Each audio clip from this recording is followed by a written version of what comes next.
What's up again, everybody? It is late January, which means we are only about 3 weeks away from the spoiler season for the next set in the Flesh and Blood trading card game. Set number 2, Arcane Rising, will come out March 27th, and Legend Story Studios announced that their spoiler season will begin in mid-February. With only a few weeks away, let's go ahead and try to predict some of the things that we're going to see in that set. And today we're going to talk about the classes of the Arcane Rising Flesh and Blood set. Before I get too far in the video, if you like this content and you like this channel, if you'd like to support this channel even more, feel free to join the Discord community down there in the description. We talk about lots of different games like Keyforge and Dice Masters and Flesh and Blood. So if you want to be part of our community, part of the Armada, feel free to hop onto that Discord down below. And if you feel like giving back to the channel, there is a Patreon link in the description. I've already got several patrons that have decided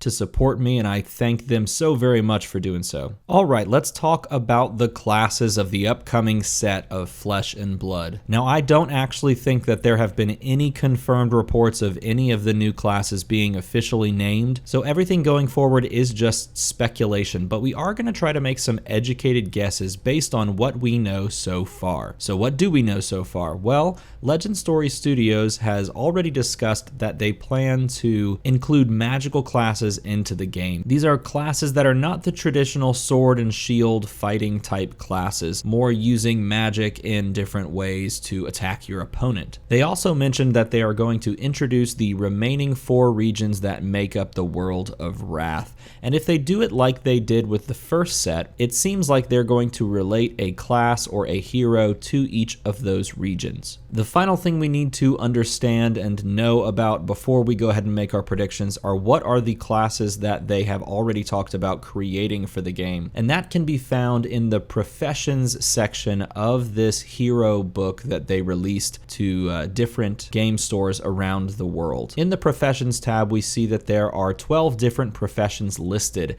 And of those 12, we have actually already seen professions like Guardian, Brute, Ninja, and Warrior. So if we're to assume that all of these are going to represent a class that will be in Flesh and Blood going forward, then we can pull our predictions from this pool of classes. Also, I want to give a quick shout out and thank you to Jack Cheney for sending me all of the images from this book. I didn't have access to this book, so he was able to send this to me. So the pictures that I've used and the graphics that I've used have just come straight out of that book, and I've just made slight tweaks so that we can talk about them. Okay, so we know we have 8 classes here that have not made their debut in Flesh and Blood, and we have 4 new regions of the map that we haven't seen yet. Let's quickly go over those. Number 1 is Metrics. It's in the top up here on the north side, and apparently it's more of a commercial industrial type city focused on selling wares or creating inventions, that sort of thing. Just southwest of that are the Pits, which are underground caves full of bandits and illegal activity, that sort of stuff. Down at the very, very south is the Demonastery, which is where we can assume scholars and spellcasters go to perform and pursue the studies of the forbidden arts. And then sort of the wild card, which is Volcor, right north of that Demonastery on the mainland, which we know is very fiery and volcanic, and apparently they revel in combat or in fighting, I guess. So if a class is going to be assigned to each of these regions, the question is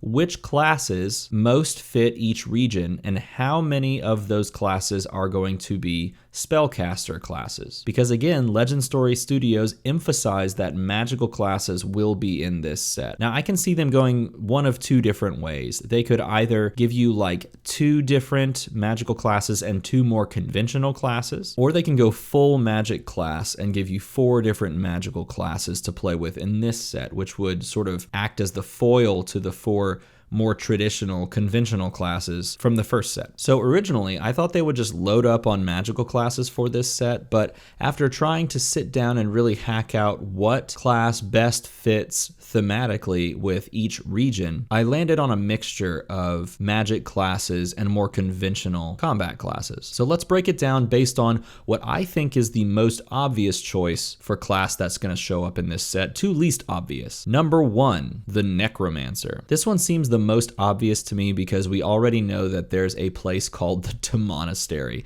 It literally has the word demon in the name of the place that they're at. And we know that it's meant to be for people that are looking to pursue the studies of the forbidden arts. And if Flesh and Blood is anything like traditional sort of sword and sorcery fantasy fare, then necromancy is considered a forbidden art. So this one seems like a shoe-in for what we are going to see in this upcoming set. Now, what kind of cards might we find in a necromancer class? I don't know. This is the most interesting thing about set 2 for me. I'm really interested to see how they stretch and expand the design spaces, what kind of new things they do, rather than just adding keywords, or maybe they use keywords to expand the design space in a new and interesting direction. I think that's going to really decide how much this game grows from set to set, is how willing they are to stretch those boundaries a little bit. Maybe we see a class here in Necromancer that makes use of its life total to deal damage to the opponent, or maybe even plays cards that takes your opponent's life and gives you life back in exchange. Either way, this seems like a natural fit for the Monastery as a region, so we can expect to see this one, I would say 100%. Okay, so the next one's a bit of a wild card for me. I'm fairly certain we're going to see this class because it makes the most sense in a spellcaster focused set, and that's the class of Wizard. But where the Wizard actually falls, that's the interesting thing. Does a Wizard fit in a commercial city that's looking to invent stuff? It doesn't really fit there. And if they are creating a class that fits around the pits, which is all about,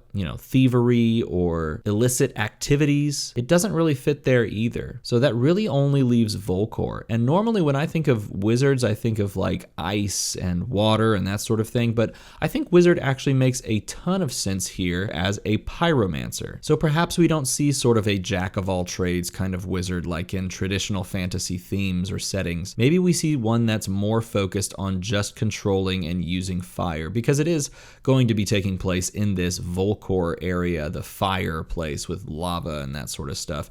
That makes a ton of sense. It's funny because I was so certain that Wizard was going to be like icy or watery or that sort of thing that I made a graphic that was blue for the Wizard.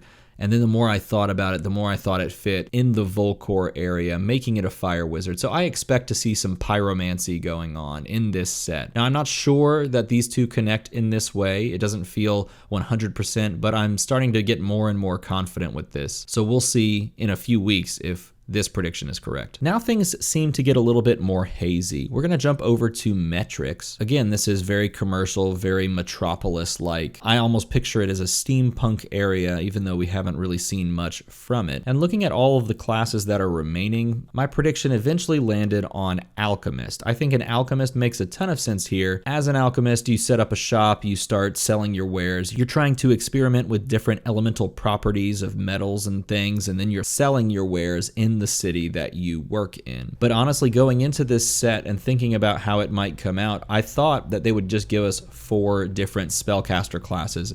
And while Alchemist kind of feels like that because they are doing quote unquote magic with these elements that they're transferring from one to the other or transforming from one to the other, it doesn't quite fit. It's more of like a tinkerer or a scientist. So I could see this one actually happening, and it makes some sense to fit in metrics, but I could also see some other type of class that they shoehorn in here, like the cleric. Okay, and finally that leaves us with the pits. Again, it's all about illegal activity. It's all about criminals. It's underworld style stuff. And this region is the one that caused me to do a 180 on the 4 spellcaster class set. I could not think of a spellcaster that you would put into this region. And maybe that's just an oversight, maybe something makes total sense, but it just did not click to me. So what did make a ton of sense to me fitting here is the assassin. Sneaking around, killing for hire, getting coins, that sort of stuff. I could see that being a really, really fun class, and it doesn't strike me as like a traditional stand-up fighter, so I could see that making the list in this set. I am actually looking forward to that class a ton.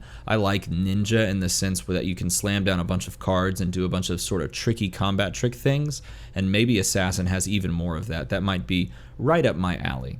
This one I am least confident on, but it does make a ton of sense for the pits. So those are my predictions. What do you think about this upcoming set? What 4 classes would you pick to put in each of those regions? If you like this video and you like Flesh and Blood content, give me a like and a subscribe, leave a comment down below, and share this with others so that they can enjoy the new game. As always, everybody, thanks for watching.